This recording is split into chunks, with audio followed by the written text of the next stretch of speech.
Connected by purpose, driven by passion. This is Children's Healthcare Canada's Spark Live webinar series. Children's Healthcare Canada would like to thank our Keystone funding partners for their ongoing contributions that support all of our programs and activities, including this Spark Live weekly webinar series. Spark Live is where we gather each week to curate, convene, and showcase excellence and innovation from across the child and youth healthcare community. Our goal is to spark conversation, ideas, and action. There are two options to join in on the live conversation. Questions and comments for our panel or presenters can be typed into the question box, or comments that you want to share with the audience can be typed into the chat box and be visible to all of the attendees. For those of you on Twitter, tag @ChildHealthCan on any webinar-related tweets or use the hashtag SparkLive. And to keep up to date on all of Children's Healthcare Canada's webinars and other activities, be sure to sign up for our weekly Spark Bulletin by visiting our website at childhealthcan.ca. Hello everyone, and welcome to another edition of Children's Healthcare Canada's Spark Live webinar series. I'm Paula Robeson, your host for the next hour. We're delighted to welcome another Children's Healthcare Canada member, Alberta Health Services, and Dr. Benzies and Shaw for the effects of Alberta Family Integrated Care on outcomes for moderate and late preterm infants. I'd like to thank Mallinckrodt Pharmaceuticals for their generous support of our Spark Knowledge Mobilization Program and this webinar. As a reminder, we'll take questions at the end of the session, so type your questions into the question box at any time. And now I'd like to introduce our speakers. Dr. Karen Benzies is a professor in the Faculty of Nursing and holds an adjunct appointments in pediatrics and community health services at the Cummings School of Medicine at the University of Calgary. And Dr. Vibhuti Shah is a professor in the Department of Pediatrics, a neonatologist and epidemiologist with expertise in clinical trials, systematic reviews, and knowledge translation and implementation. She's currently involved in this FICare study in level 2 nurseries, NICUs in Ontario, and is co-lead on the Alberta FICare study. It's my pleasure to pass the mic to Karen. So thanks, Paula, for your kind introduction. And of course, she mentioned that Dr. Shaw from Mount Sinai Hospital is also able to be here with us today. And she will be answering all the hard questions. Just make sure I've got the right click here. So today I'll answer the following questions. Why did we embark on this journey to Alberta FICare? I'll tell you what is Alberta FICare, how we evaluated it, what were the results that we found, and then move us forward more to implementation science and what lessons we learned from the scale and spread of Alberta FICare. In addition, I'm hoping that we'll be able to, I'll cover what the future might hold for Alberta FICare. By the end of our time today, you will be able to describe models of care for preterm infants. You'll be able to explain the outcomes of the trial, and you will understand, hopefully with questions and answers, understand the potential implications of Alberta FICare for your specific setting. We, in this series of projects, and there have been multiple main studies and sub-studies with graduate students, including one of Dr. Shaw's students from University of Toronto. This has been a very large undertaking, and we're extremely grateful to our partners, and specifically the cluster randomized controlled trial that is the main study was feasible because of these genuine partnerships, support, and inclusion of clinicians and decision makers and parents in this work. So why did we start this? Why did we embark on this journey? Well, in Canada each year, about 7.8% or about 32,000 infants are born preterm, which is less than 37 weeks gestation. About a quarter of these infants are born less than 32 weeks gestation and require very intensive care in a level 3 neonatal intensive care unit. But about 3/4 of them are born at 32 weeks and greater, and they still need care, but in a less intensive neonatal intensive care unit, a level 2 nursery. So these babies have longer hospital length of stays than full-term infants, and having an infant in the NICU is very stressful for parents who often feel marginalized in as healthcare providers perform life-saving treatment and care for their infant. There have been many studies of implementation of models of family-centered care in NICU, but a review, which is becoming dated now, showed that there was no differences in outcomes with the implementation of family-centered care practices. And we have a much better understanding of why that is now. In the 90s, a pediatrician named Attic Levine in Estonia designed humane neonatal intensive care, and it showed promise in terms of improved outcomes. And he designed humane neonatal care for different reasons. And it was basically a shortage of staff. And we no longer think of FICare and shortage of staff as a reason for implementing this model of care. And then along came Dr. Shu Li and his team, and worked with Dr. Levine and a team of parents and advisors to develop family integrated care in level 3 neonatal intensive care units. And there's been extensive publication about the model and their publications, and two of the main pubs are listed there.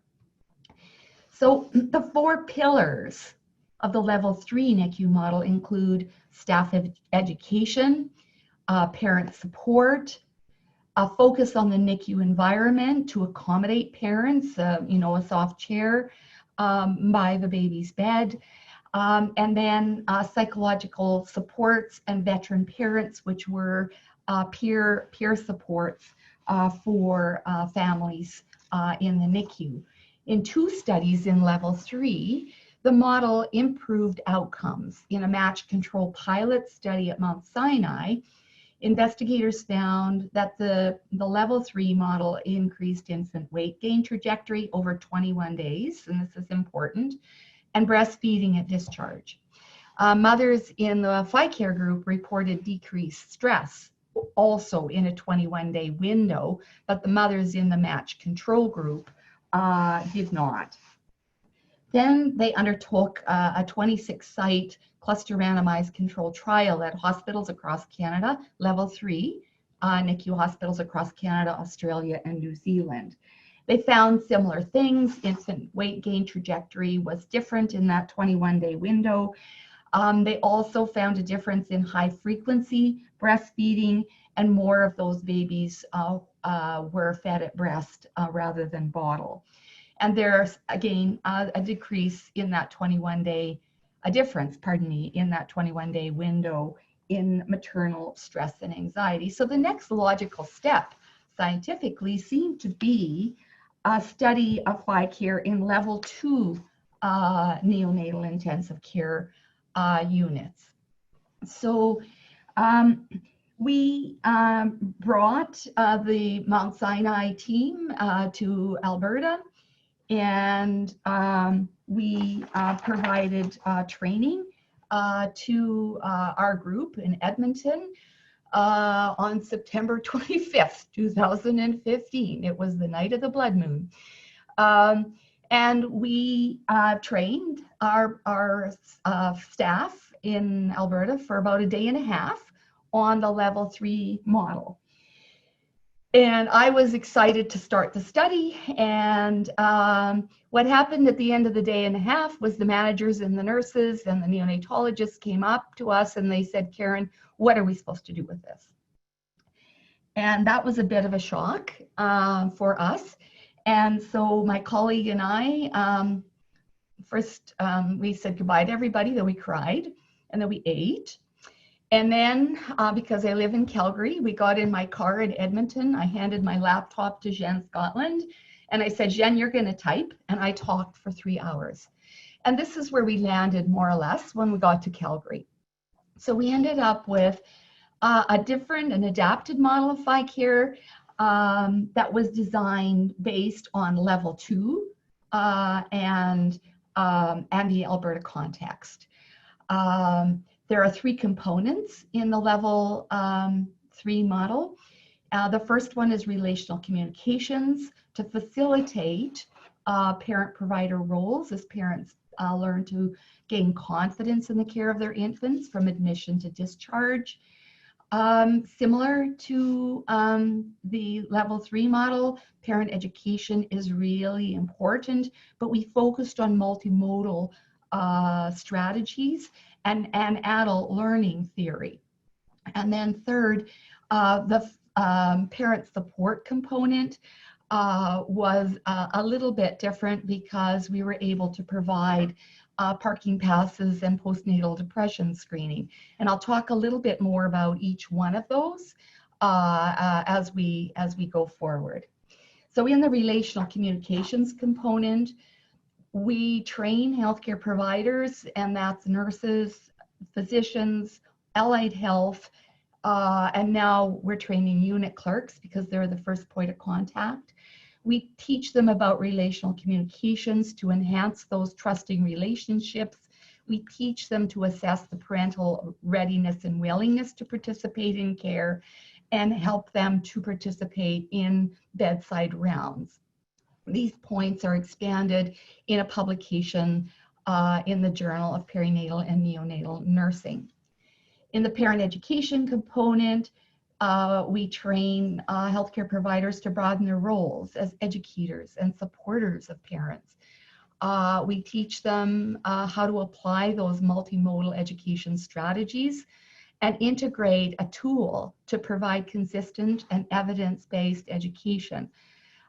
We know that Dr. Google is sometimes not helpful, so we recommend high quality web-based resources in the community.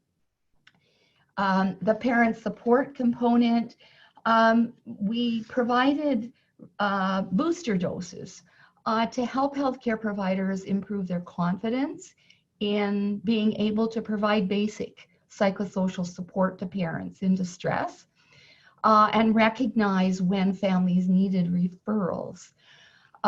We help them understand the role of the parent journal, which is a small daily diary that every parent receives. And it has basic information, flavors of everything that the parent will need to know and learn in the NICU. And then it says, and ask your nurse or ask your doctor. So it's a way for parents to become familiar with some of the things that they will need to learn while they're in the nursery. And I said the parking passes and postnatal depression screening were also part of the trial. So before we started, though, we needed to know what we were up against. What were the barriers and facilitators to implementing this FICare model in Alberta? So we conducted pre-implementation interviews with 36 healthcare providers and hospital administrators, including medical directors and hospital executive directors. And it was very curious. Our findings from the Alberta providers echoed what the Canadian Premature Babies Foundation reported about 5 years sooner. And essentially, the recommendations for us as we were going forward was to increase professional development, provide tools to deliver consistent care, and then recognize that parental capacity to be involved in care and support that involvement. And these results are published in intensive and critical care nursing. And the title of that talk, interestingly enough, is "The Healthcare System is Making Too Much Noise to Provide Family-Centered Care." So it was a careful step-by-step process to get us this far. With the trial, our primary research question, because this was important to our government partners, was does Alberta FICare for moderate and late preterm infants with admission to a level 2 NICU reduce hospital stay? And Alberta was a very good place for us to do this study because it's a single integrated health system, and many structures and processes were standardized across the province. We conducted a cluster randomized control trial, which means we randomized the hospitals, not the patients. And we hypothesized that Alberta FICare would reduce hospital length of stay by about 10%, or 1.6 days. And we selected secondary outcomes similar to other studies of FICare. We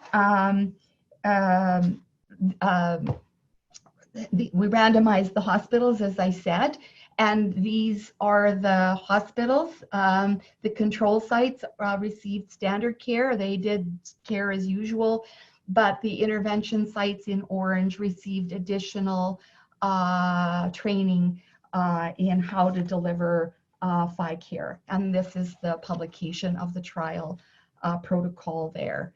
Included in the study were mothers of infants 32 weeks and 0 days to 34 weeks and 6 days with admission to level 2. We included singletons and twins. And in the intervention group, we asked, similar to the level 3 model, that a mother or father spend at least 6 hours per day in the NICU.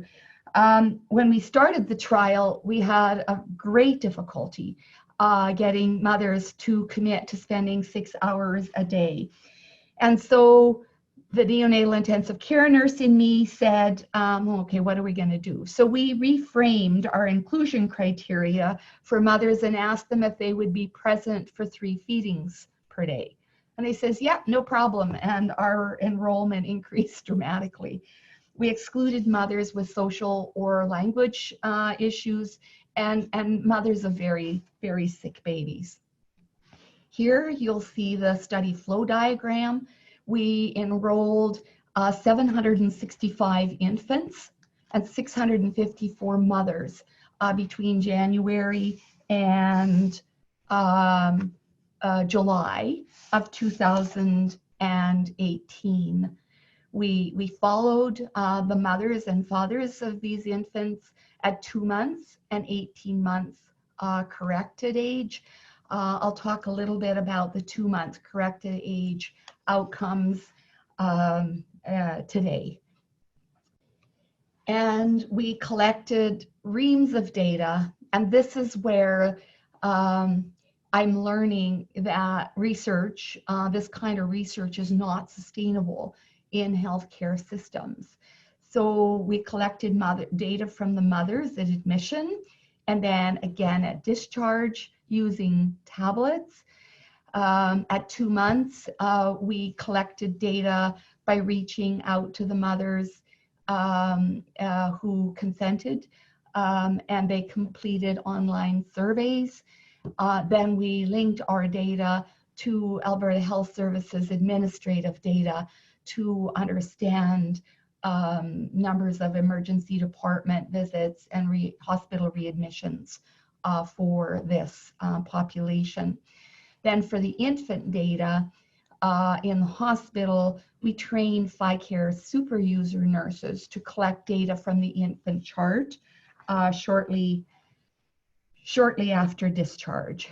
So this was a fair amount of work, but it was very gratifying because it was made so easy by the commitment of the healthcare providers, the leadership, the nurses, and the researchers involved in this work.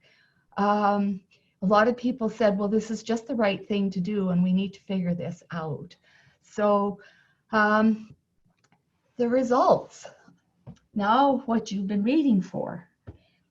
So more important, particularly with cluster randomized controlled trials, is you want to know that the groups were equivalent when you started the study, and that one group isn't different from the other group because that could influence the outcomes.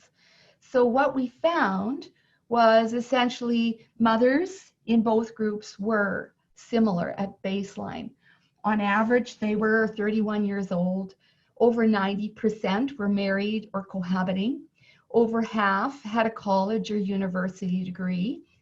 Over half had a household income of $80,000 or more, which was common in Alberta at the time of the study. And then over 3/4 were born in Canada, which is pretty close to our representation of not born in Canada, but our proportion of visible minority in the population. So we were very happy with that. Our infants, we had 111 twin births with slightly more males than females. And as you would expect in a level 2 nursery, we had diagnoses of respiratory problems, neonatal jaundice, and low blood sugar hypoglycemia. So this is what you would expect. And the main result of this study, looking at length of stay, reducing length of stay by 10%, or at that time 1.6 days in the NICU, required some very sophisticated analyses, and we're grateful for our Peter, our biostatistician, who helped us build this, and not only built it but helped us understand what it means. So let me see if I can walk you through it. So we developed a risk adjustment model that predicted length of stay, accounting for infant characteristics. And we would know that a younger gestational age infant, of course, would be in the hospital a bit longer. Those babies will have a lower birth weight, more likely to be on special intravenous nutrition. They're probably have a bit more jaundice and more likely to be delivered by cesarean section. So we accounted for those infant characteristics. And then we used a linear regression model to conduct a site level analysis comparing the adjusted mean length of stay for FICare versus standard care sites. And we weighted that by the size of the site. So let me tell you about what you're seeing here, and I'm hoping I can make this work. So here you should see a little red dot. Here in this column is the treatment column. And you can see our treatment was standard care or FICare in this column. The site column is all of the 10 sites, and we didn't tell you which one was which, but these are all of the 10 sites who participated in the study. The sites were stratified by size. And so these gray bars they're the smaller sites, these gray bars. And you can tell that too because the sample sizes here, and this is your N column, the sample sizes are smaller in those smaller sites. Now, what's really interesting, I'll draw your attention to this long vertical line here. The left side of this line represents better than we would expect length of stay. And on the right side is what we would expect worse length of stay. And as you can see, these whiskers on all of these boxes they vary a lot, which says there's great variability, much greater variability in most of the smaller sites in terms of length of stay than in the larger sites. But what we see and what's more interesting is that summary, the summary document or the summary values, and that essentially we reduced hospital length of stay with FICare compared to standard care by 2.55 days. And in health services, often when there is a positive effect in one part of the system, it trickles down and has a negative influence on another part of that system. And we were concerned that that was what was going to happen. If we would send those babies home sooner from the NICU, would they just show up in the emergency department or be readmitted on pediatrics for care because they weren't ready to go home? So we tested that at 2 months corrected age, and what we found was no difference. So even though we sent those babies home 2.5 days sooner, they didn't come back for additional treatment later, and they did not use additional healthcare resources in another part of the system. Of course, we know that healthy families are critical to caring for infants. And we have some father's data, qualitative data that Dr. Shaw's student collected. But we consented mothers for this study. I've worked a lot. I had done a lot of studies with fathers, and we decided that we needed just to enroll mothers this time around. We used the same risk adjustment approach. And what you can see in this slide is all the measures that we collected. We were focused on maternal psychosocial distress. So we looked at anxiety, depressive symptoms, stress, and parenting self-efficacy, or the parent's confidence and knowledge to be able to look after that baby. Each scale has a different theoretical range, which is why it's important to have this theoretical range, because it informs this mean difference in scores. And what we found was no statistically significant difference, but we found that there was a positive effect that focused on Alberta FICare. And we are speculating and can actually begin the analysis to be able to unpack that. Recall that I said in the level 3 studies, they collected data in a 21-day window. We collected data from admission to discharge. And it's unlikely, and Dr. Shaw confirmed this last night, that she would send home a baby with his or her mother if the family was still very distressed. And so we think that by measuring at discharge, that could explain some of the differences with our maternal outcomes. And I'm kind of watching the time here. So now I want to move on to from the end of the trial.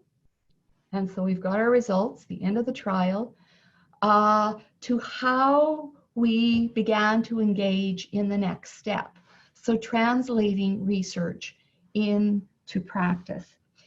And with positive outcomes, our team was invited to apply for funding for scale and spread to all 14 NICUs, including the level 3 NICUs and surgical NICUs in Alberta. And this required a whole new way of thinking, because I am well trained as a researcher, but my greatest challenge these days is learning to be an unresearcher and start a new journey into a health innovation pipeline. So the first thing I asked was, there's a pipeline? Okay. Unlike traditional pipelines that we're familiar with in health innovation pipelines aren't quite this linear. However, the goal is to capitalize on processes that will shorten the time between generating evidence and adopting effective interventions. So typically, it takes about 17 years from the end of the trial with positive results to implementation of those results in practice. 17 years. With the health innovation pipeline in Alberta, our team started implementation of our innovation in -3 months. I'm going to show you a slide of the pipeline that is established in Alberta.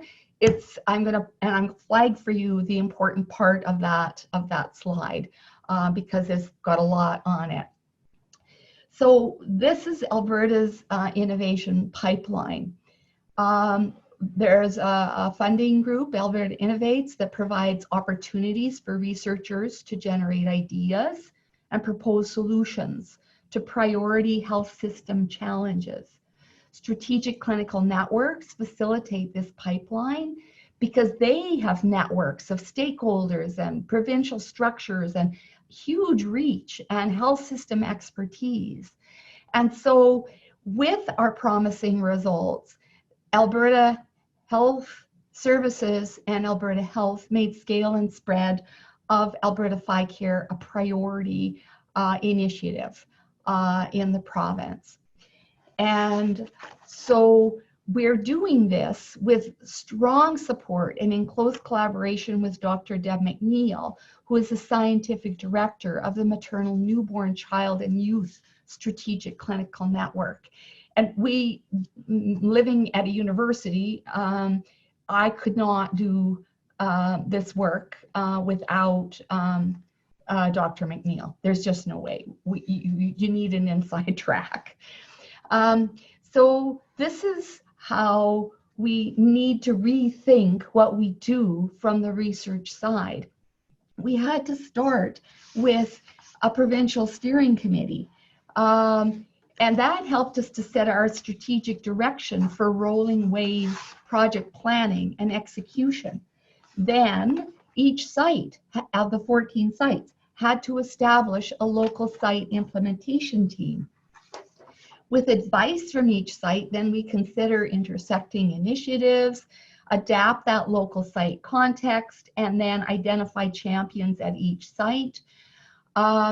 You can see, if I can get this, you can see we're co-designing core evaluation indicators because the research that we did, that kind of tracking is not sustainable over time. And so we're designing Tableau dashboards with the strategic clinical networks. And then we as an intervention or implementation team will support fidelity, but only for the duration of the project. So this is the overarching idea of how we're scaling and spreading. And then what we do is then we begin with each site a series of phases that we engage with. So the exploration phase includes a day-long observation. Why would we want to change something at a site that's working very well? We need to know that, and where can we strengthen the great work that we're already doing.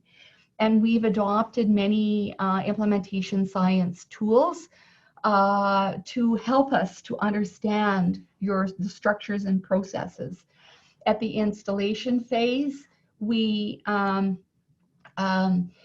begin to understand what's going on at the sites, other initiatives, how they communicate, who the stakeholders are, who the influencers are, and then we begin to plan for that implementation. The initial implementation phase is really planning about how we can get better. We assign super users responsibilities, local site implementation responsibilities, and get full approval from leadership to begin at that time. Then full implementation, healthcare, at that point, healthcare providers are trained, they're skillfully practicing with minimal coaching throughout that processes. And all of those structures and processes should be fully in place. We visit every quarter just to check and see if there's things that we can do to help. And by embedding our content and processes associated with Alberta FICare, we've essentially recalibrated the system to accommodate the culture shift that is FICare. Okay, almost done. We need to evaluate the scale and spread, completely different metrics from research. We need to look at fidelity metrics, focus on what's important in the system. So parent experience, parent outcomes, building dashboards, finding out which administrative databases have which data so that we can feed all that into a dashboard so we can have real-time information. How do we capture overcapacity bed days and cost avoidance? And how can we capture family experience with that? So we learned a lot. We learned that we need to start with identifying those barriers and facilitators, and we really need to truly understand it before we start.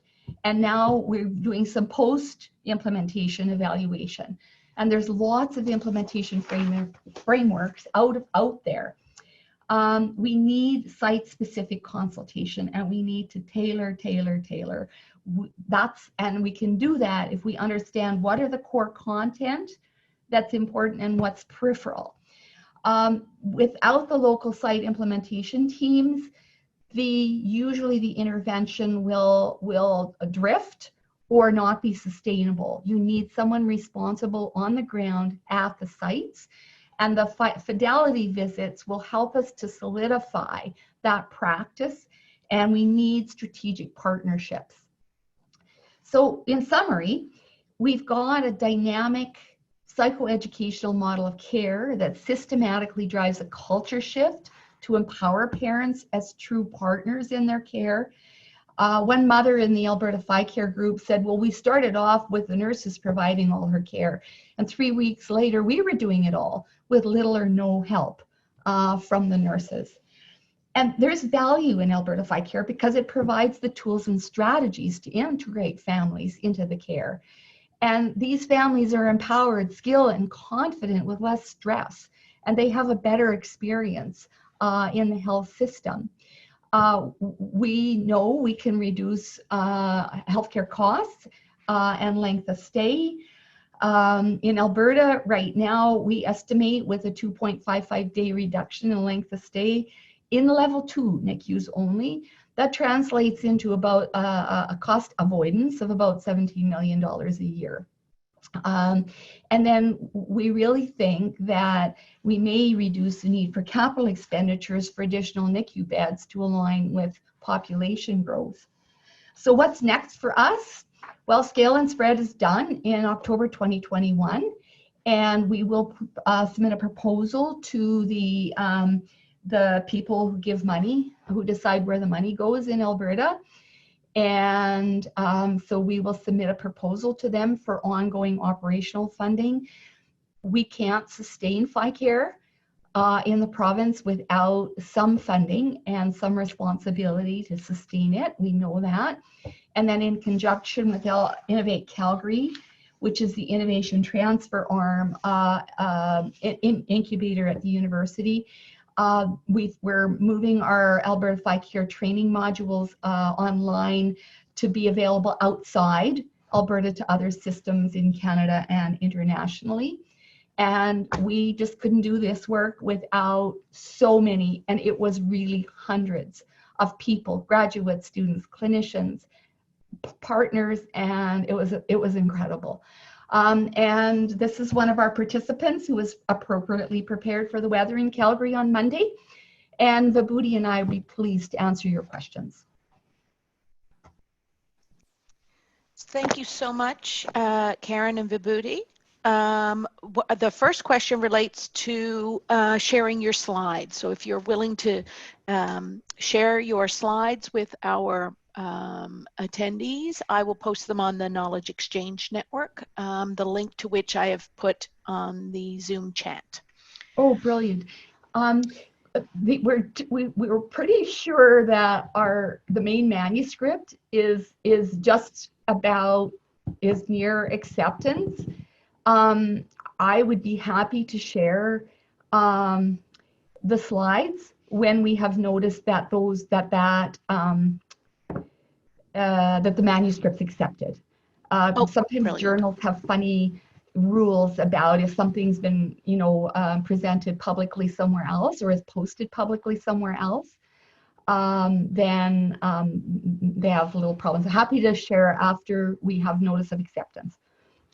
If that's okay. Another question now, Karen, is, or Vibhuti, what plans do you have, if any, to share beyond Alberta, and what would that take? Oh boy, it takes a lot of work. And yes, so the Alberta FICare model, that we adapted from the level 3 models, because in science and in practice, we're always trying to get better.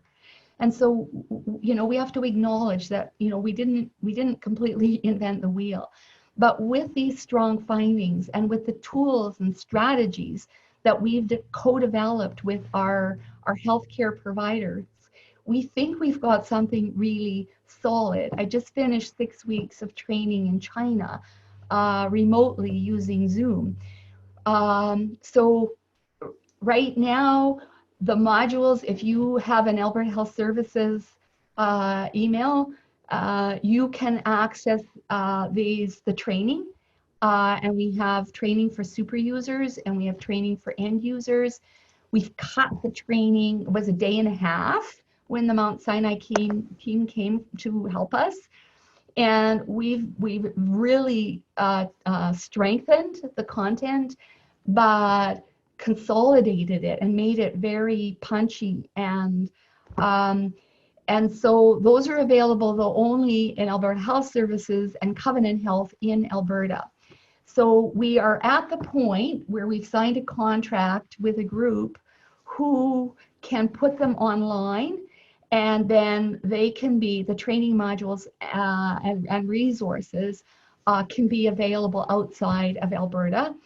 And so remember, I said it was minus 3 months from the time we ended the trial to scale and spread.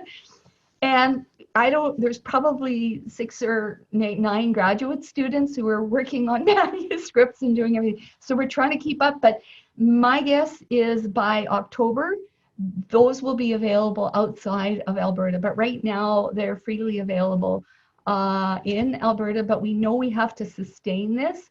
But we will try and sustain it at cost. And if we can save a health system millions of dollars, I guess what's it worth? So we're working as hard as we can, but probably by October, they'll be in the new platform, and the new platform will be available outside Alberta. Sorry, I can't work any faster. No, fair enough. Do you know if when it's shared beyond Alberta, there'll be a cost to other organizations? There probably will be, but we're really working at making sure that the cost is to cover sustaining it. So with the new platform outside, because it's outside the university and it's outside Alberta, we've used university resources and Alberta Health Services and Covenant Health resources. We no longer have access to those at the end of the scale and spread. So we have to be able to have enough funding to pay those platforms. Right now, just the website people be close to $20,000 for me. And right now I'm paying out of pocket, and my husband's not that happy. So we have to charge a little bit. Fair. Yeah, but we're figuring out, I just want to do the right thing for children and families, but we can't, my salary, Alberta Health Services, and all of this scale and spread, they get a whole full professor salary in kind to do this work. Right. And yes, I benefit a little bit, but we just can't sustain it with no cost. And to support organizations who are interested in considering something like this, have you put together a business case that other organizations might be able to use to make the case for it? The business case to Alberta Health Services, the business executive leadership team is under development. Scotland has a good business case that we're trying to emulate, because not only do they encourage parents to be in the NICU, they pay for accommodation and food and parking and those kinds of things. So we're trying to figure out how to make that happen. Particularly with the cost avoidance that we're able to generate with this work. And I'm just people are shouting outside my door. I'm really sorry. So yes, business case and business models and arguments and all of those kinds of things that will help hospitals. We have many resources that we've had to develop. Remember, I said I'm learning to be an unresearcher. That's my job in learning to be that unresearcher. We've had to develop those tools. And so there's packages for managers about how to proceed with how to proceed to inform their staff. What should the email look like? When do we need to send it? How do we make arguments and those kinds of things? So those are the tools that we have that we've built. And yes, absolutely, those will be part of working with any group who's interested. I don't want to overpromise and underdeliver because we're moving so quickly with this. And so we're carefully considering. I'd made a commitment to the group in China before COVID hit. And so I needed to fulfill that commitment because they wanted this training. And so we'll negotiate and talk and adapt and navigate whatever you need. And will the results of your experience implementing this in China also be made available? Oh, we have to ask Wisey about that. I bet she'd like that, though. That would be a lower priority manuscript. Fair. Sure. I'll ask Wisey and Bailey. I bet you they'd love to do it. And Dr. Hong, they'd love to do it. And last question that we have so far, but this is a time for anyone with any last minute questions to poke it in the question box. Have you connected with the Canadian Foundation for Healthcare Improvement with regard to potential implementation support for spread and scale? Yes, we have. Oh, and we've chatted with them quite a bit. I said I don't like to overpromise and underdeliver. And so right now, a lot of their focus is on care of older adults.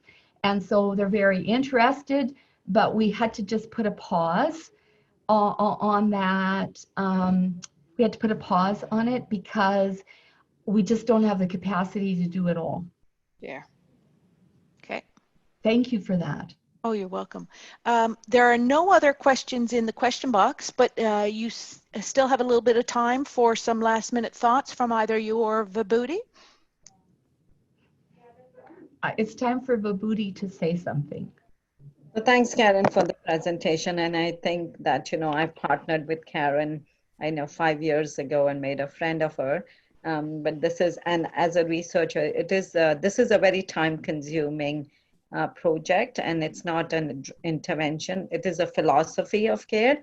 And as Karen said, I was used to the Mount Sinai model which was endowed in me when we started this project. And it was very interesting to see how the culture changed, like the differences with Alberta FICare. And so anyone who's planning to implement this may have to adapt the model to their requirements as well. And as as Karen said, the study involved supporting parents for parking and everything. And being in Toronto, for parents to be in the level 3 and paying for parking is a huge thing. So I think that again needs to be, encouraged as part of the leadership team to see how you can support. But it's not only just the education and other things, but supporting the financial cost is huge for a parent of having a baby in the NICU. And I work in level 3 and I see the differences. Some babies are there for months. So I think it's a good model or a good culture to adapt, to incorporate in your clinical practice, but you may have to be adapted for your unit or institution. And I think this will probably be under the big principles of how to implement FICare, but you'll have to learn how to adapt it. I mean, those are my thoughts. Yeah. And we have a paper in progress, one of the master's student who's now a doctoral student, on the indirect cost to parents. And oh my goodness, the cost to parents for cafeteria food, parking, and all of those kinds of things, it's really, we had no idea how much parents, we had no idea. So Jacqueline, is working on that paper. She's done a presentation at camp when she'll help me co-present in China on the 25th. We have so much data. Anybody want to do a master's degree or a PhD? We've got data. Well, there's a good incentive and invite there.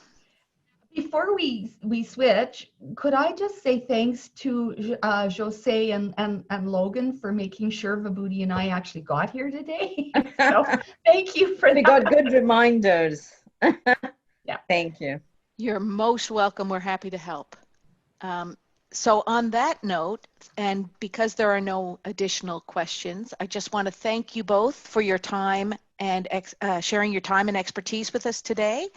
I want to thank all our members and other attendees for spending this time with us, and we hope you depart with some practical knowledge to bring back to your organizations.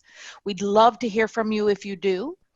We have a packed fall webinar schedule, and coming up next week on September 16th, we're hosting Trauma for Medically Complex Families, Understanding the Environment and Collaborating on Solutions. And that'll be with speakers from the Canadian Foundation for Healthcare Improvement, from CHEO, and some patient partners. As well, the registration is now open for our virtual annual conference taking place in November. To register, visit us at Children's Healthcare Canada's website at childrenshealthcarecanada.ca and click on the events page. As mentioned in the introductory paragraph, to stay up to date on all our webinars and other activities, visit our our Children's Healthcare Canada website to register for our Spark newsletter, and follow us on Twitter at ChildHealthCan if you haven't already done so. And it's great watching live because your comments enrich the discussion. But if you can't watch live, the recordings of these sessions will be made available after the fact on the Knowledge Exchange Network. So thanks again for joining us today. Thanks to Alberta Health Services for supporting our webinar, as well for Mallinckrodt Pharmaceuticals. And we'll see you, hopefully, many of you back here next week. Bye, everyone.